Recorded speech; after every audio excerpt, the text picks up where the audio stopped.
Welcome to Movie Review 30 Late Edition, this one being Love, Thor, and Thunder. We were planning to see this earlier, but there were some complications involving COVID got in the way, so we kind of saw it in our own separate times. And our vacations were in the way, too. I mean, which was also around the time I kind of shot the final episode for Pandemic, the Season 2, the show's still going. Yeah. But that's beside the point. And I've been filming stuff for Season 3, which, well, you have to find out.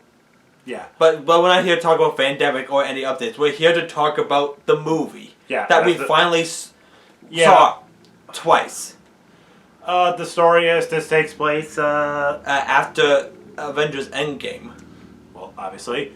Thor has lost weight, got his physique back, and a new threat emerges known as Gore the God Killer. Or the God Butcher. The God Butcher.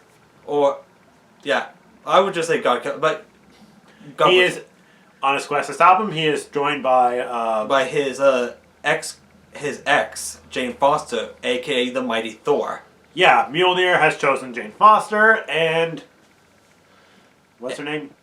Valkyrie. Valkyrie and Korg.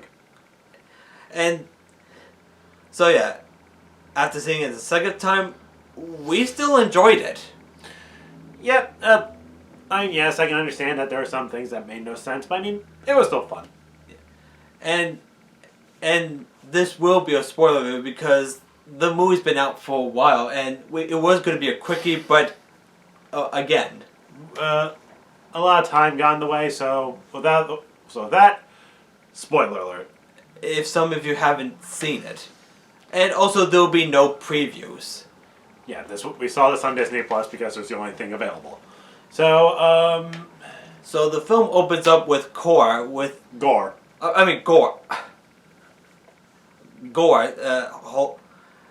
with him and his daughter at this desert wasteland.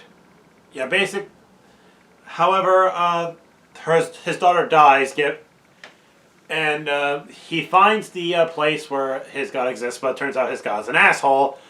He doesn't take this kindly, so basically says, fuck you, but before the god could kill him, there's a plot device called the Necro Sword. He uses that, decapitates him, and becomes the villain of the movie. Yeah. And one thing you told me earlier that you thought he would die a little differently, but again, this is a PG-13 film. They couldn't make it that gory. I actually wished it was, but that's only because I am a bitter barbarian. So after that, we cut to with Thor. I have a bit of montage of him spending time with the Guardians of the Galaxy. I mean, right after Thanos got snapped away. Yep. So basically, he saves an entire village, but not before accidentally, wrecking. Yeah. Basically, wrecking their sacred temple. Hey, it doesn't look as bad as like what happened in San Diego for Pandemic. But that's debatable. Yeah. And the baddies they were from were alien bird thingies. I don't know if they were from the comics or anything. I mean, if any hardcore Marvel fans are watching it, just please let us know. Just be nice about it. Yes, and then cuts away to Jane Foster, once again played by Natalie Portman. She has cancer, and now she dies. Well, you're already in spoiler territory, so it's like at the end of the movie. And she goes to like a New Asgard to see this hysterical play, which with Sam Neill, Dr. Alan Grant playing Odin, and Matt Damon playing Loki. Yes, and Hela the play version of Hela, played by Melissa McCarthy. I must say she was actually funny in this, so I can't be upset. So maybe she will probably make a good Ursula. Maybe. But anyway, after the play, Jane sees the destroyed hammer, Mjolnir. But then the hammer chooses her. So eventually Gore makes his move on New Asgard, and through the fight, Thor and Jane are reunited. Jane? And basically... And flashback. Yeah, there's a flashback to how it all happened. And their jobs kind of got in the way, and eventually they grew bitter and bitter, and it went to the point that they broke up. And And as that's happening, Gore takes Asgardian children and puts them in a cage in outer space. yeah, a very creepy looking cage with spikes on it. And after that, Valkyrie and all the Asgardians all like having a bit of argument with this, and then Thor's like, "Alright, stop! Yep. I'll rescue the children." And Yeah, but not before breaking the gate. So eventually they make a ship out of a boat, 2 goats that they got after liberating the oh planet. yeah. I was gonna talk about And Stormbreaker. yeah. Okay, let's talk about like the goats for a bit, like because the noise they make sound like human, and then you told me of what they Those are how they actually sound. and Nebula wanted to kill one of them, then Thor's like, no, stop! Yeah. And after that, and so Thor was like gonna go rescue the kids on his own with Stormbreaker, but his Axis is being a bit jealous, Yeah. and like so they say they have a plan to meet with Zeus, but Jane's like, wait, we have a Zeus? Just like Indie Fan when he finds out whatever fiction he grew up with turns out to be real. Yep, especially Godzilla. Yep. And anyway, back with the kids being locked up, about Thor counting off Thanos' head, but then Gore taunts them and terrifies them because he's a dick. yeah, by showing a decapitated creature. And Yeah. okay, let's talk about his monsters. I mean, we don't. They have really cool designs. I'm Yeah. not gonna lie there. Yeah, they do look cool, but it's a little hard to make out what they look like at times when they're in the dark. Yeah. But hey, at least it doesn't look as bad as like in AVPR Requiem Yeah. or Forster. Or Morbius. Why do we have to mention about Morbius? Because it has reached a new record of bad films. Okay, anyway, so Thor and gang are at what was it called again? Omnipotent City. Infinite City, where they finally find Zeus, and they come across other like strange creatures, like this little anime. Actually, they're gods. Oh, I'm sorry, gods. Like the dumpling, like the god of dumplings. Yeah, that anime. A samurai god, the Korgian god, a dragon god, which is fucking awesome. Yeah, there's so many gods. Like it's like so much to look at. And Zeus, played by Russell Crowe. And unlike a lot of other characters that are noble, brooding, and just heroic and stern, he's more flamboyant. Yeah, I think the director tells him, "You know what, dude? Go at it, have Yeah. fun." Yeah, and Russell Crowe does it very well. And then one Thor and gang are whispering thing. Zeus like, "Hey, who's talking? You?"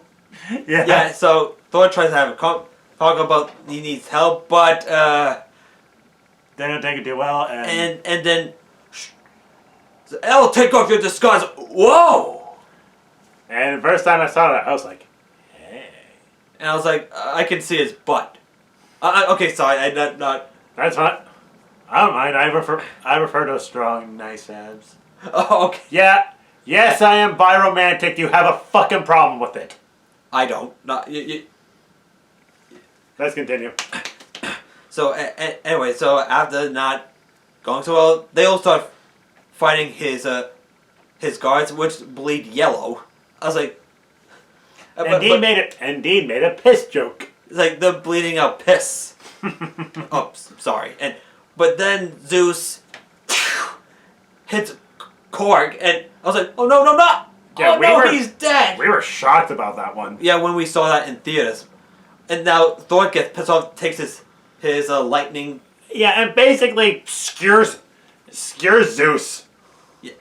Yeah, which I think should have killed him, but we'll talk about that later in a bit. But thankfully, Korg is still alive, and the game make it out there alive, and they're like, well, that didn't go as we hoped, but hey, at least we have this lightning thing. Yep, so eventually we have a character moment where Thor learns That Jane has cancer, and And we kind of learned about how Korg's species procreate. Yeah, and yeah, what? Well, no, nothing. So yeah, so again, with this talk about the cancer subplot with Jane, like this actually makes more sense than in Revenge of the Sith. Yeah, I mean, come on. Dying of sadness, come on! I mean, suicidal, I can understand, but like... Oh, I'm sad. But Come on! But in Love and Thunder, it makes more sense. It's Yeah, cancer! Boom! So yeah, that subplot is important to the movie. Okay. So anyway, they finally reach Gore. I mean, Core. I'm sorry. Gore's realm, which is, and I kid you not, and I am not referencing Yu-Gi-Oh! In this, the Shadow Realm. Yeah, and since they make it to this moon thing, but Yeah, but and followed by the sound of screaming goats, and as they find out, it was actually a trap to lure Thorin and get his axe to Stormbreaker. Yeah, and so Jane gets it out of there, but then the little like, oh no. Yeah, they were too late. After a fight, Yeah, this cool fight all in black and white. Yeah, the black and white quality of that bit looks great. Yep. But so fortunately the plan didn't work out, so they try to escape. But then, Gore takes the axe, and everything goes to shit. Thor soon learns that if Jane uses Mjolnir again, it will kill her. And Valkyrie got a little bit stabbed, but don't. She's fine. Yeah. So anyway, she's back in the hospital. Thor does like, look, if you keep using Mjolnir, you'll die. But I can still fight, Thor. Just give me another. Thor doesn't do this, and he just I mean, it wasn't depressing or anything, but it's like understanding. He was trying to be polite about it. So Thor takes the lightning bolt, teleports to the realm of eternity, where he eventually rescues the children and basically gives them the power of Thor. Yeah, well, the lightning power, and it's like Thor was like being a teacher to the kids. Well, a school teacher to the kids, like. Yeah, that's what it meant. And yeah, the kids join in the fight, killing a bunch of monsters. Like one kid using her doll, and then stuffed animal. Yeah, stuffed animal. Well, and I mean, if Indy was in that fight, he would like, whoa! Yeah, I could probably make a joke about that. So eventually, Jane is... Yeah. Mjolnir comes to Jane, and Jane goes right into the battle, well, much to Thor's dismay. Yeah, well, she distracts the villain while Thor's trying to get his hammer back, and Jane makes this big heroic speech, like, never call me Lady Thor. I'm the mighty Thor. Also, Dr. Jane Foster. Now eat my hammer! Bam! Personally, I would have preferred... It's hammer time. Say it with feeling. It's hammer time! Much better. So, that is a classic. So they managed to beat him and destroy his sword, but the gate was managed to be open, but the kids managed to get out of there. Yeah, Thor basically tells him, make your wish, because if I'm gonna die, I may as well be spending it with the person I love. And then Jane is starting to... So both the villain and Jane are starting to dying, but Kor makes his wish to bring his daughter back, as Jane finally says goodbye to Thor and basically has the death of the Mystics from the Dark Crystal. Kor basically asks Thor to protect his daughter, and we then see a prologue of epilogue. Well, epilogue. Thank you, Dean. Sorry, ahead. So everything's all back to normal. The kids reunite with the parents, and Valkyrie trains them to be warriors. And especially with oh my god, what's that name of that other female character? Soth? What?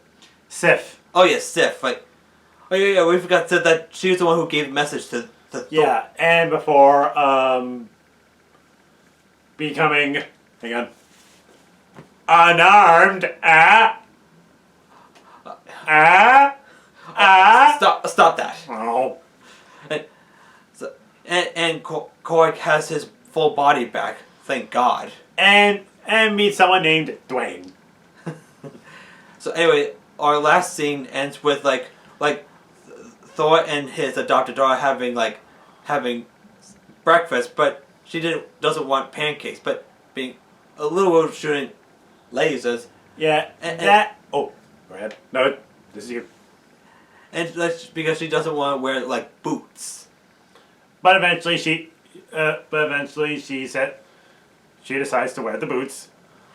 And then our movie ends with our duo facing off some evil aliens for protecting the good aliens. And they make a really cool dramatic jump pose, and then movie over and it shows us the title, Thor: Love and Thunder. So that's what the whole movie is about. Like this, it has like nice little romance elements, and again, this film was a lot of fun. I mean, sure, it's no Thor Ragnarok, but it was still fun. And two secret endings. The first one is with Zeus, and I'm like, how the hell are you still alive? Yeah, and ordering Hercules to kill Thor. And the next one is basically Jane going to Valhalla, so nothing special there. Yeah, meeting up with Idris Elba's character.